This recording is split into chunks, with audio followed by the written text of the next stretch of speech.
Hey everyone, and this is going to be Unit 1 of the Science of Black Hair. And I read Unit 1 and I was really amazed because there's so much information in Chapter 1.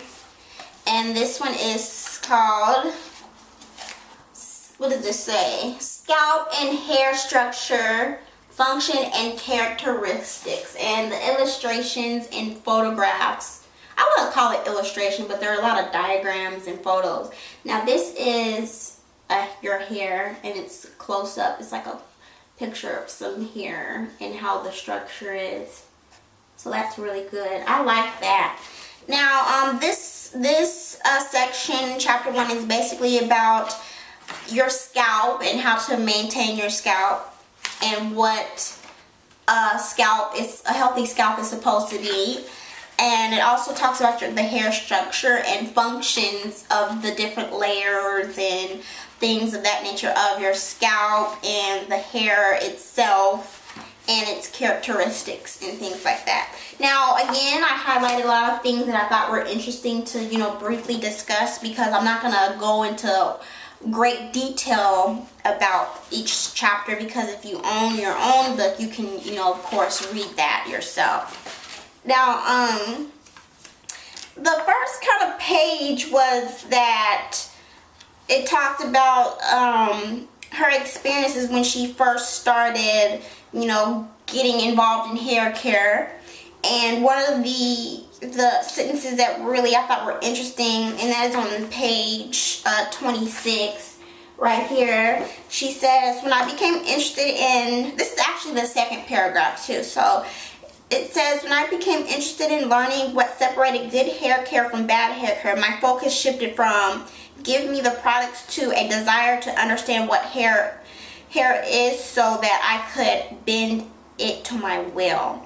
And then the second one that I highlighted was, just a few sentences underneath that, it says, I found that knowing the basic of hair anatomy really supported my understanding of how and why some hair products and methods worked and why others did not. Now, basically that's saying that from my experience being on a hair journey, that you may see products that work for other people and you say, well, I'm just going to use what she used because she has long and healthy hair, so the product she used must work for me, which isn't the correct way to think. It's okay to try out those products, but you shouldn't just use the same products that someone else uses and not know your own hair characteristics to know how it might work for you.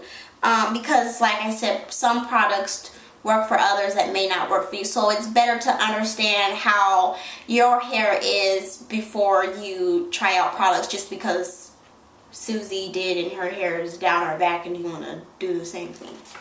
So now the other section is called Exploring the Scalp, and that's on page 22. And the part that I highlighted that I thought was interesting was, it says, Exploring the Scalp. Understanding the scalp is important to any hair growth endeavor. The scalp is the birthplace of hair, and if kept in proper condition, it will provide an optimal environment for the follicles to produce quality hair. In order to grow hair that thrives, your scalp skin should remain clean, toned, pliable, and positively stimulated. And what that basically means is that for healthy hair growth, you have to keep a clean scalp and make sure it's able to breathe, and that make sure your scalp is stimulated. And stimulating is just kind of basically creating blood flow to your scalp in order to produce healthy hair growth. So for example, if you're washing your hair once a month, that may not be the most healthiest thing to do for your hair, just only because your scalp will not be able to breathe, and that doesn't create a good environment for growing healthy hair, because your hair comes out of the scalp, and if your scalp isn't healthy, your hair is not going to be healthy. So what are other things that I thought were really interesting? On page 28, the structures of the scalp. The follicle. The follicle or root is the birthplace of every new hair. So that's basically what I said before, is that the follicle and your scalp is the birthplace of healthy hair, so you must maintain and keep a healthy scalp. basically. It says the scalp contains as many as 100,000 individual follicles and hair. Now, I didn't know that. I didn't know that. So I thought that was interesting. And it says each follicle grows approximately 0.3 millimeters per day to accommodate the growing hair strand. I thought that was interesting too, because I didn't know that. So while reading this book, I'm learning a lot of things that I didn't know, before. And also talks about sebum. I don't know if I'm pronouncing everything right, but this was the first time that I actually heard about this. And sebum is basically something in your scalp. Okay, so I'm going to read what it is. It says the healthy scalp produces about an ounce of sebum every 100 days. Sebum comes from the natural breakdown of small cells with the sebaceous gland. Sebum's main job is to condition the skin and act as a barrier to prevent internal moisture loss. So if you're experiencing dry scalp, you either may not be producing enough, or it's the fact that since maybe for some people, if you have textured hair, that the sebum isn't flowing throughout your hair because of the texture. And that says that in Scalp Dryness on page 30. It says scalp dryness is a common complaint in the Black community, and much of it is related to genetics, lack of sebum production at the scalp level. And it says while some of us produce normal amounts, the natural kinks and bends along our individual hair shaft prevent it easily to spread throughout the hair. This can lead to dryness along with dry scalp along with a dry hair shaft. So that was really interesting to me because I never heard of what that was. And so now it's just like really, really opening my eyes as of why some things are the way they are with our hair. And also what really struck me is that it says within the same section, it says when products are used or products are placed directly on the scalp and are allowed to build up, scalp conditions become unfavorable and problems with scalp dryness and hair growth can arise.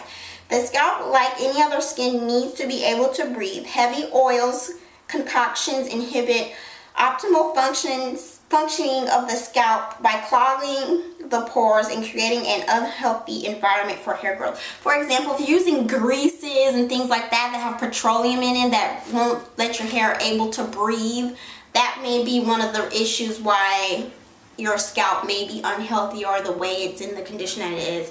And they have a lot of kind of things that that really just help you understand like why some things are the way they are.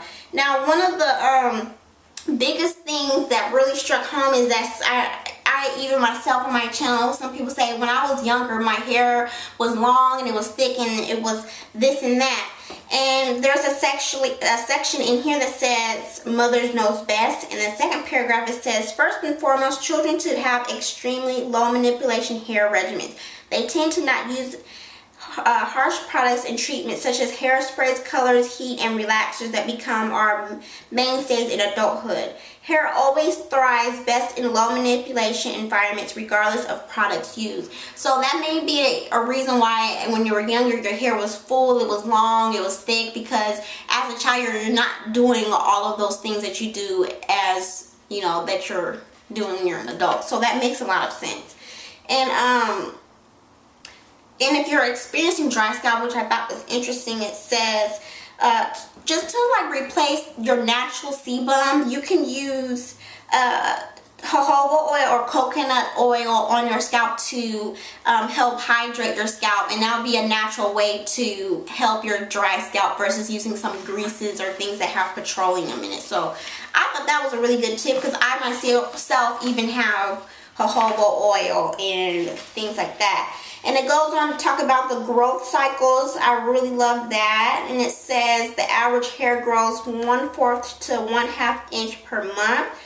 And I really thought that was interesting. So, and that also goes on to say that everyone's hair rate is different and grows at different rates. And also it goes on about your hormones and how that may affect your hair care. One thing that was interesting, it says low estrogen levels have long been linked to premature hair thinning and hair loss. And that basically depends on your age. That's particularly during menopause. For example, for those are women who are, you know, of a certain age who may be experiencing those things. So hormones and all of those things that go on internally in your body do affect your hair growth. And one of the main things that really struck home that I really liked, that really kind of opened my eyes, it says frequent trimming keeps us from reaching our full potential.